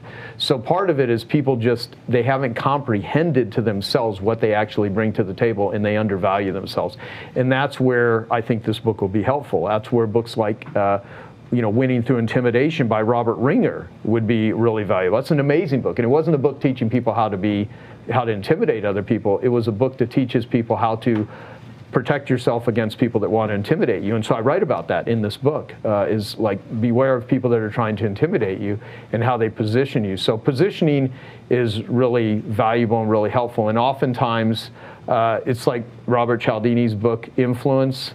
The book after that was Persuasion, because he said the moment of influence is more impacted by what you do before the moment of influence than by the moment of influence. So people are always trying to learn how to influence, and it's like, what do you do beforehand? Like Joel Weldon is really good at helping people with introductions, right? How are you framed? Because I remember Joel telling me this. If you have a beautiful painting, a very valuable painting that really could be in the Louvre, and it's, whatever, and you duct tape it to the wall in a dark side of in the hallway versus in an art museum in a nice frame with lighting and people pay to go in there, it's a much different experience. Derek Sivers, what the hell is the book called? The music book. I'll try to find the chapter and read it to you guys tomorrow. It's a very short chapter, but he talks about like this promotion, that they did, and he uses the analogy like if you had a feather, and you just had like a feather, and it was, I think, like sitting like on the wall or something. It's just a feather, but if you put it in some sort of box, and then you hung it, and then if people needed to crawl through like a tunnel or something in order to view the feather, it's the same feather, but it's all of the different things that you did beforehand to make it seem like, oh my God. And if you've ever gone into a museum and you're like, what the hell is this? And why is it here? But you see some people that think it's the most amazing thing ever because they're still under the delusion of this like insanity of the art world. But artists love when I say stuff like that. But that's where marketing comes in. It's and oftentimes too, it's enthusiasm. Dave Kekich had a Kekich credo, which is enthusiasm covers many deficiencies. So people that don't know what the hell they're talking about or what they're doing, if they can at least show up in a very enthusiastic manner, they can still often sell themselves. So if you do have skills and talent and you have enthusiasm with it, you're going to come across as more powerful and more desirable. If you have the greatest solution in the world and you care and you're a genuine person and you show up with no enthusiasm, you're going to get exactly the response to that enthusiasm. Credibility, unfortunately, isn't as valuable in today's day and age as believability. There are many people that have no credibility, and they are really good at marketing and hyping and convincing people, and people believe them. Look at the last 2 years. How much has been fed to people that believed it when there was no substance? Michael Burnoff, in his book, he talks about food as there's addiction, there's entertainment, and there's nutrition. So a lot of the food that people eat it's either nutrition, or it's entertainment, or it's addiction. And a lot of the information that people are fed is not really nutrition. It's just packaged up that way. So the most expensive information in the world is bad information, even if it's free. Thank you for asking. Yeah, of course. Do you remember the question? No. Good. My question kind of follows. So as a love coach, I've been mapping successful relationships always has one person that represents the sacred polarity of selfing and one person that represents the sacred polarity of othering, what's in it for them. Yeah, That's the selfing othering. and othering. And okay. so what I've noticed is there's two swaths in the population, people who are really good at honoring their needs and wants and representing them, and another half that are not. So this book is really, I want to know, what do you say to people and what will they learn from your book if they struggle to see what's in it for themselves rather than the other person? People who often negotiate themselves out of what's best for them. Like, do you teach people how to, they're already good at what's in it for them. They need to figure out what's in it for themselves rather than the other?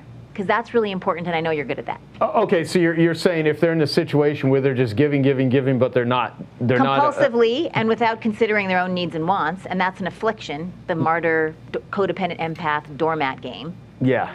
How do you help them? That's a really good question. Let me think how to do it succinctly so I don't do what I just did with Garen in a roundabout way. Boy. Because that's you're recovering from that. Yeah, I guess being clear on the outcome. What is the purpose of why you're doing this? What does the person really need? What do they really want? In the book, I write about if you have a child that really wants hot dogs and donuts and candy and stuff, and if you just give that child what they want, what's in it for them, you're not really helping your child. You're kind of hurting them. Now, if someone is stranded without food, and the most nutritious food you think you could give them is maybe like a pound of broccoli, but there's no other food, giving them a pound of fudge filled with sugar and fat is actually going to be a better thing for them. It's going to sustain them. It's going to keep them alive, right? So for people that are constantly giving and they're not getting some, or they're all over the map and they're just unclear. You know, the sun is always out when the sun is out. It's just oftentimes there are clouds in the way. So as people approach activity and they're just spinning and what it is you can't confuse activity with accomplishment. So I think part of this is just stopping long enough to say, what I'm doing, am I just giving myself away or just trying to get external validation or have people like me, or am I really trying to accomplish something here? Because actually the more selective you are, the bigger selection you have. And that's a tough thing to understand, is where I just want to be available to everyone. I want to sell to everyone. Everyone will benefit from my thing. But the more you niche it, the more impact you're going to make, the deeper you're going to go. So I would say, you know, same thing with reading books. You'd be better off mastering one book, like this one, versus reading like 50 books or listening to 50 podcasts at double speed. So going deep with it. And so, I mean, people, you know, really don't need a bunch of relationships in their life. You only need a few tools in your toolbox in order to make an impact. But, you know, part of it is like, one thing that Brian Tracy taught me years ago, and I've done it over the years, is you get just a cheap notebook, pen and paper, and you write 10 things you want every day, and you just do it every day for like a month, and you don't look at what you wrote the previous day. And the first couple of weeks of doing this, and I've had groups do this, I've done it myself many times over the years, the first week or two you're writing all kinds of random stuff. But after a couple of weeks, you actually start writing the same, you start honing in and getting clear on what you want. And by me talking about this, it's not the same as you guys doing it. And it's really weird how, you know, like forms in tools are just ways to take your random thoughts and ideas and organize them and not have them be all over the place. And so, yeah, I mean, I think just asking yourself, what do I really want? What's the best outcome that will come out of this? And what's the elegant idea here? And then you don't just, it's just not it's not fake work. Most of the work that's done in the world is not real work, it's fake work. It's just being really busy. So you talked a little bit about the flow state. And I was just curious if the sabbatical played an integral part in being a catalyst for your flow state for the book. And if you reach creative blocks, is there anything that you did to get out of that during the process? So kind of A and B question. Well, yeah, it's a lot easier to make personal decisions when you're not burdened by so many business decisions. And one of my lessons is that I wrote, which we just put it actually up on joesabbatical.com. We put a talk that I gave at Michael Fishman's Consumer Health Summit. Michael's downstairs right now. Not being on social media is more inspiring to me than reading inspirational quotes on social media. And so when I blocked a lot of the stuff, and to this day, you know, I have my phone behind me. I still don't have Facebook or LinkedIn or Instagram, definitely not TikTok, you know, unless you like your entire life being analyzed by China all day long. You know, I don't have any social media apps on there. So in terms of getting to my flow state, that is, I still don't spend, like, you know, I wish I've had quite a few conversations with Stephen Kotler about this, who's, you know, done a lot of stuff with flow. You know, I get to through exercise. I think one of the greatest things that I did, and I started doing it with Cherie, is cold plunging and saunas almost daily. And that really, it's biochemical stuff. I mean, it's like, because flow state to me is being engaged and feeling connected.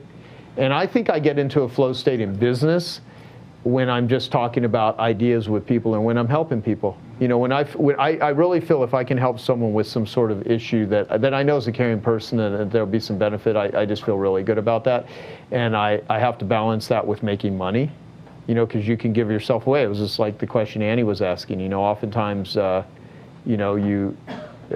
the complicated thing with having a foundation, is where I don't want to charge anything to people that struggle with addictions, because so many people with addictions and what's sold to them is very exploitive.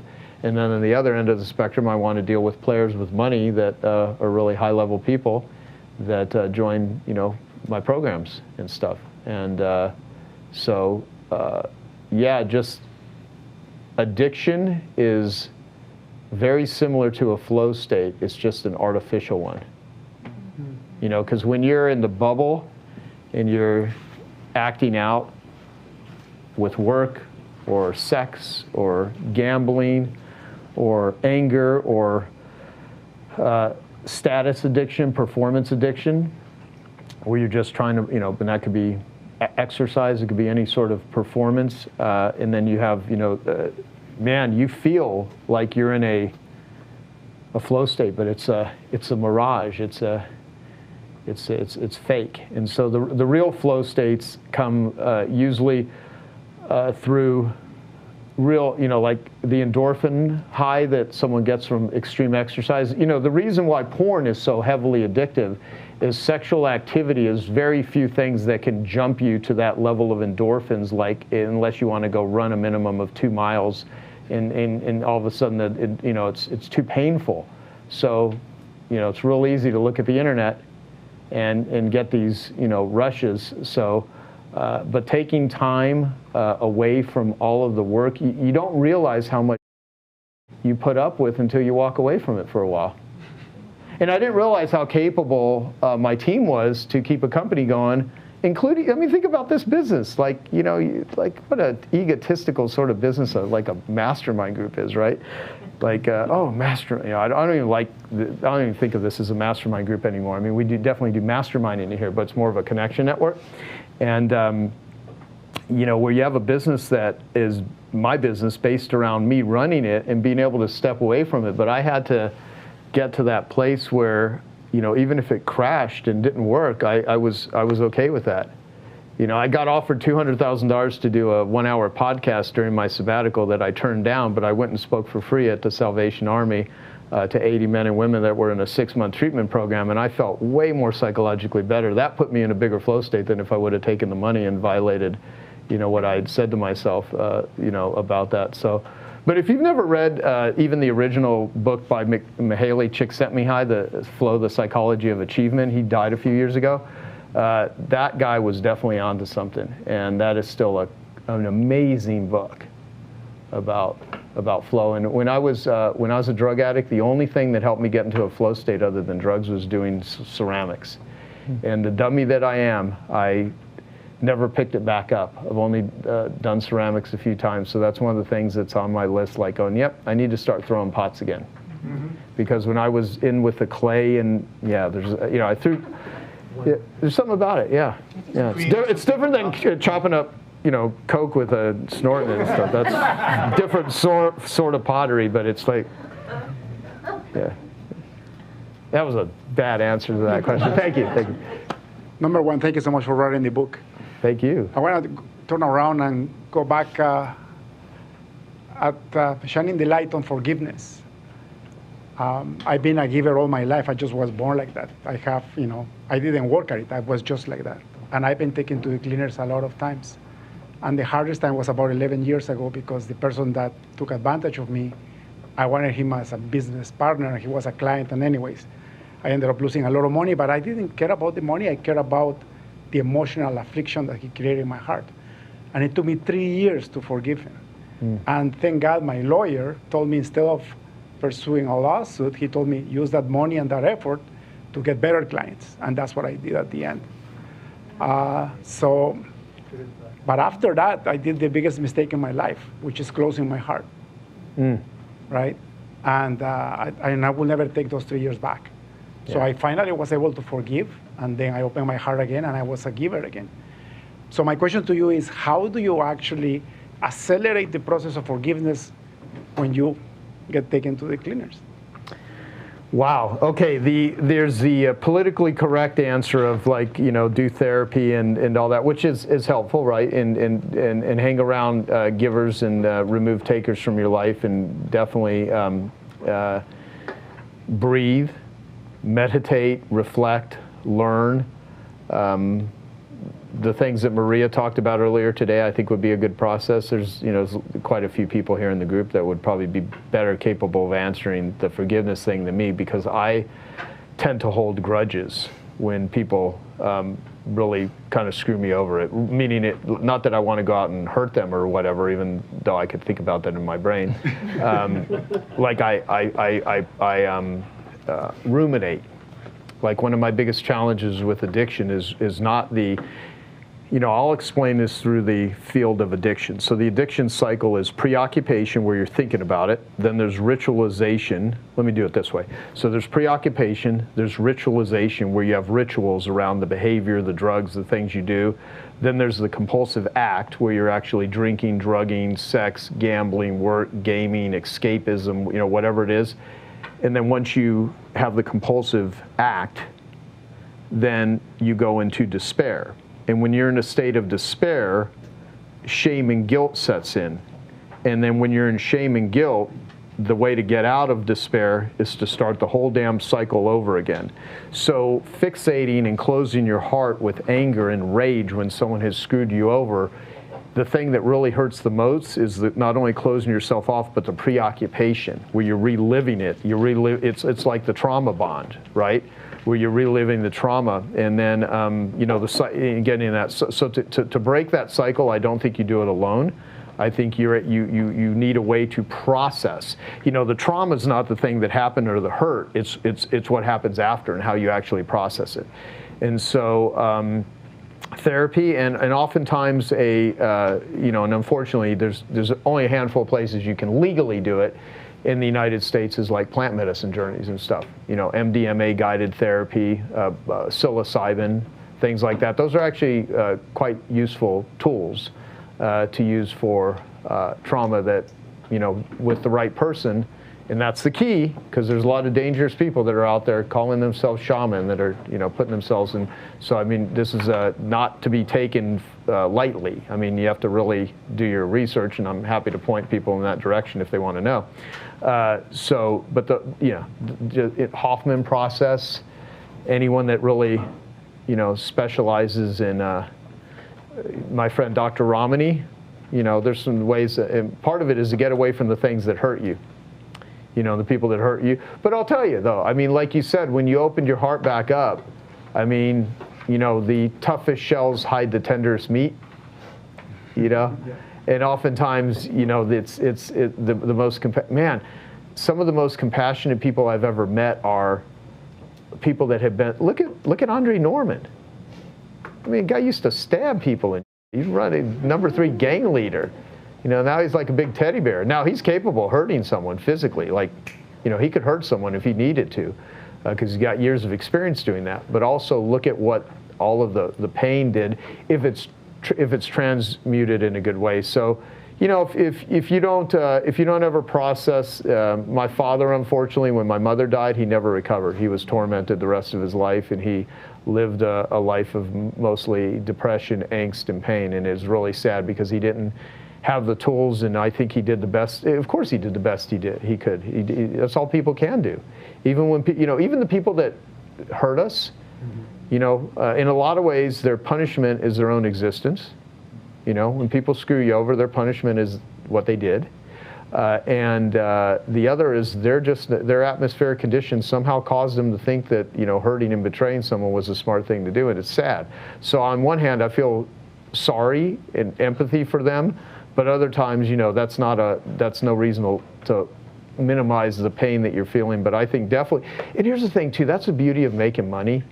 If you actually have, like, it was like I said earlier, not during this interview, but you know, people that say money can't buy happiness haven't given enough of it away. I mean, there's some people that don't have the resources to even get help.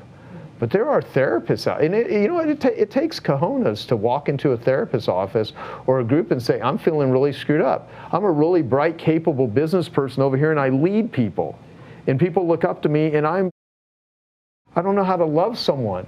I can't even connect with someone in my own life or even my kids. I've got this wall and talk about, you know, and it's like most people, it's really hard for them to do that. Ken Wells, you know, the therapist I interviewed, any of you that have any sort of issues, like, talk to him. I'll give you his number. Do a session with him. Pay him to do a session, you know, that sort of stuff. So I always try to, you know, I'll talk to people and tell people, like, read this book or watch this video, but really I think it comes out of talking with other people. Yeah, like, you know, I wrote a book with Anna David and Hal, you know, the Miracle Morning for Addiction Recovery. You don't recover from a book. A book just is it's hopefully a domino. It's a seed, but it's really doing the work is, yeah, you know, doing the work. And David Lynch, he was angry and really pissed off his whole life until he got trained in transcendental meditation. And after 2 weeks of doing TM, 20 minutes a day, twice a day, after 2 weeks, the anger went away. And now he's got this whole foundation that, you know, my buddy Bob Roth, you know, runs it, and they put it in prisons, schools, everything. And so oftentimes it's just a meditation practice that allows you to find the forgiveness. Yeah, I hope that helps. Jason Campbell would be great to talk with about that. And Annie Lala too. Those of you that have any conflicts or relationship issues, she's expensive as hell, but she's good. She's good. Okay, I'm sure these people are probably tired, so let me say this. Thank you, first off, for doing this interview. Thank you all for the questions and for even being a client, and I appreciate it. And I hope that you'll find the book really valuable in that it explains things in a much more succinct fashion, because I had to write about it and edit it a million times than me just up here babbling for a couple hours. And if you like it, I would really appreciate it if you share it, and if it would be helpful to anyone that you know, by all means. I'm doing a promotional thing right here for it now. Would love the support. The book comes out November 1st, and if any of you want to buy quantities of the book for your clients or for your friends or for Christmas or Thanksgiving or whatever, I would do that. And also, if you buy it retail price, the proceeds of the book go to Genius Recovery. So yeah, so this book is, you know, hopefully going to create a lot more givers, and it's going to help a lot of people connect. And it's a book on character. It's not capabilities, even though there's a lot of capabilities in there, but my hope is that it will have people question doing stupid stuff, and to be a more caring person, but to also protect yourself and to not give it all away. You know, because being a giver but not getting anything for it is not going to help you. You're just going to deplete yourself. If you want to see my last one-on-one with Joe Polish, check the video right there next to me. I think you'll love it. Continue to believe, and I'll see you there. Make it count. If you can't connect with yourself, it's going to be really hard to connect with other people. The scariest thing that you're afraid to put out is the thing that you have to go off and share. It's the only way. The two things in business you don't delegate are the marketing and the checkbook.